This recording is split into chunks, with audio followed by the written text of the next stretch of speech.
मेरे प्रिय बच्चे, बेचैनी और इंतजार में जो वक्त गुजर रहा है, यह पैमाने हैं एक नए युग के।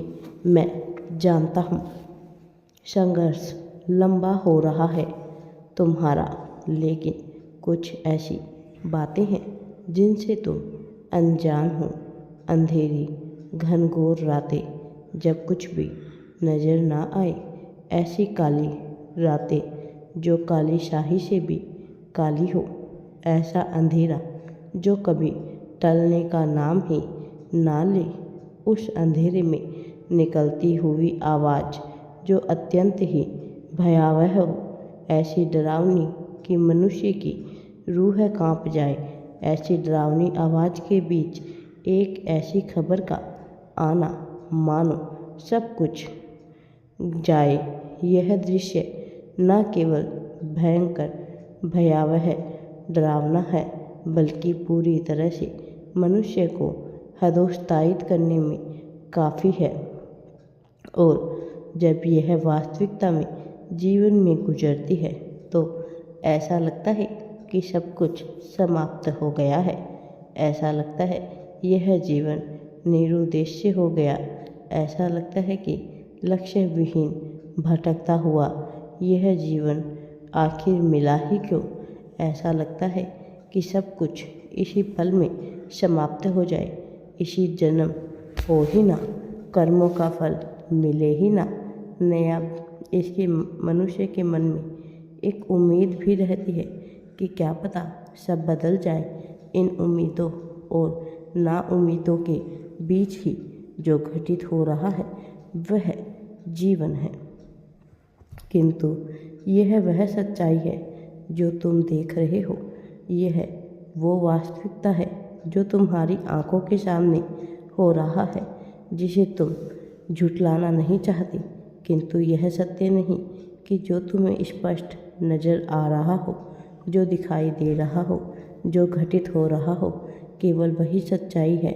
सत्य इससे परे है, सत्य काल से परे है। सत्य तुम्हारी सोच, न जाने कितनों की सोच से परे है। सत्य वह है जो स्पष्ट होता है आँखों के सामने, जिसे समझ नहीं आता, क्योंकि तुम्हारा सत्य बिल्कुल अलग है। मेरे प्रिय, इस घनघोर काली रात, शाही से भी काली अंधेरी रात के बाद जो सवेरा होगा, जो कितना रोशन होगा तुम नहीं जानते, कितना चमकदार होगा तुम नहीं जानते। प्रेम और वात्सल्य, ममता से भरा हुआ यह नया सवेरा जब घटित होगा तो जीवन इतना रुचिकर लगेगा जिसकी कल्पना करना भी सामान्य मनुष्य की बात नहीं है। तुमने काली शाही भरी रातें देखी है, लेकिन जो सवेरा अब तुम देखने वाले हो उसकी प्रसन्नता इतनी जिद्दी होगी जिसको बताना संभव नहीं। यह काली राह के आने का आगमन नहीं, उसके समापन की शुरुआत है। यह प्रकाश के आगमन की शुरुआत है। तुम्हारे जीवन में प्रेम, सुख, समृद्धि आने की शुरुआत है। तुम्हारे ऊर्जा क्षेत्र में आने वाले प्रत्येक मनुष्य को सुशोभित करेगा। तुम्हारा नाम रोशन होगा। तुम्हारी छत्र छाया में सब होगा, सब घटित होगा नियति की मांग और चाह से। वो जो तुम्हें स्पष्ट नजर नहीं आ रहा, ऐसा नहीं कि घटित नहीं हो रहा।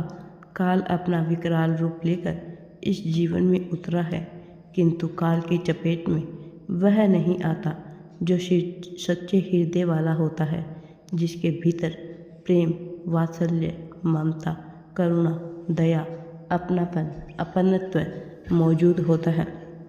तुम से एक पुण्य आत्मा हो जिसके भीतर सब विराजमान है।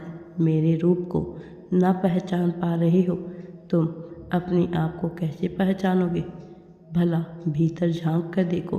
तुम में जो प्रतिभा विद्यमान है, जो कौशल, जो गुण, जो साहस विद्यमान है, उसे स्पष्ट रूप से केवल तुम ही समझ सकते हो। भय किस बात का? वो क्या जो तुमसे छीना जाएगा? वो क्या तुमसे लिया जाएगा? वो क्या है जो तुमसे अलग किया जाएगा? ऐसा कुछ भी नहीं। संसार में जो तुमसे अलग किया जा सके। तुम स्वयं में परिपूर्ण हो। तुम उस विशाल समुद्र के समान हो जो सब कुछ समाहित करके एकदम शांत हो सकते हो।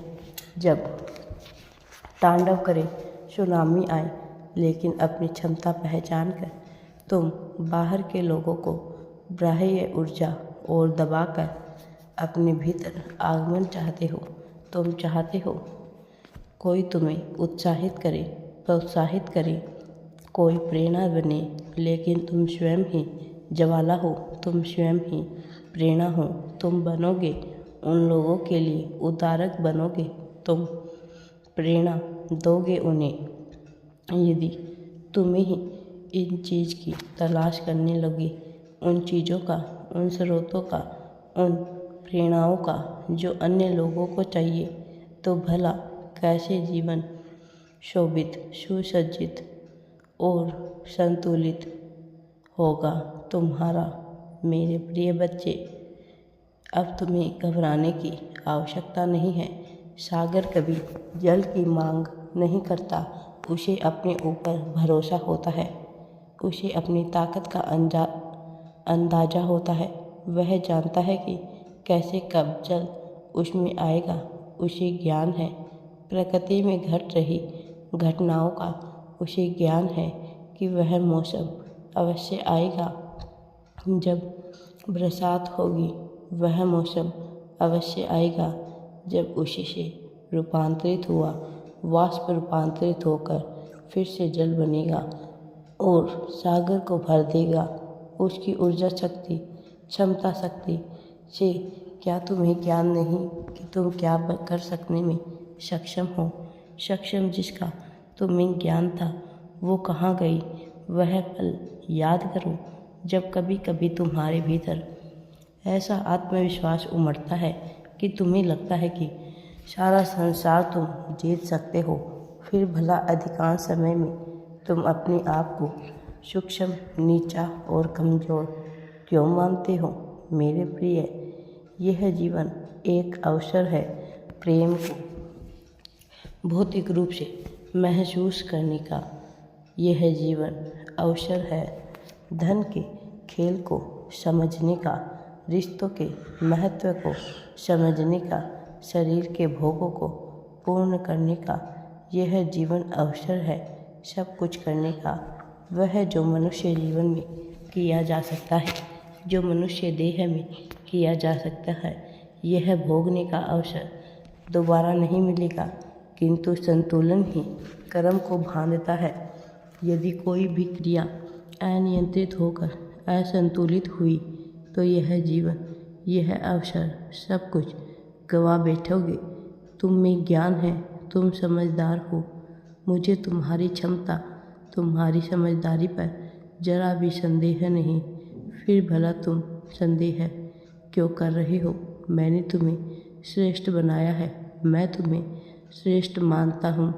लेकिन तुम ही यदि स्वयं को कमज़ोर मानोगे तो भला इस जग में ऐसा कौन वीर हो सका है जो किसी दूसरे को उत्साहित कर दे, जबकि तुम स्वयं ही उत्साह हो, तुम ही प्रेरणा हो। स्वयं को कमज़ोर ना मानो। किसी साथ की तलाश ना करो। किसी अपने की, किसी अपनत्व की तलाश ना करो। कोई तलाश मत करो कि कोई आए और तुम्हारा साथ दे। कोई आए, कोई दिव्य फरिश्ता आएगा। निश्चित तौर पर वह आएंगे, लेकिन तुम्हारी चाह, तुम्हारी मांग पर नहीं। जब तुम अपनी क्षमता दिखाओगे, जब तुम अपना साहस प्रदर्शित करोगे, तुम सबकी उम्मीदों को पूरा करना जानते हो। तुम सबकी उम्मीदें तुमने पूरी की भी है। तुम्हें इसका ज्ञान ना हो, किंतु तुम में ऐसा साहस करते हो। साहस क्षमता शक्ति से भरपूर हो। तुम स्वयं को कमज़ोर ना मानने वाले मनुष्य हो। इस संसार में कोई उसका साथ ना दे सका है, ना दे पाया है, ना दे पाएगा। मेरे प्रिय बच्चे, तुम योद्धा हो। अनंत काल से तुम लड़ते आए हो। पिछले ना जाने कितने जन्मों में तुमने एक योद्धा की भांति स्वयं को साबित किया है। अब तुम्हारा अच्छा समय प्रारंभ होने वाला है। खुशियाँ तुम्हारे जीवन में प्रवेश करने वाली है। मेरा आशीर्वाद सदैव तुम्हारे साथ है। हर हर महादेव जी। वीडियो पसंद आए तो लाइक शेयर एंड चैनल को सब्सक्राइब जरूर करें। कमेंट में हर हर महादेव या ओम नमः शिवाय अवश्य टाइप करें।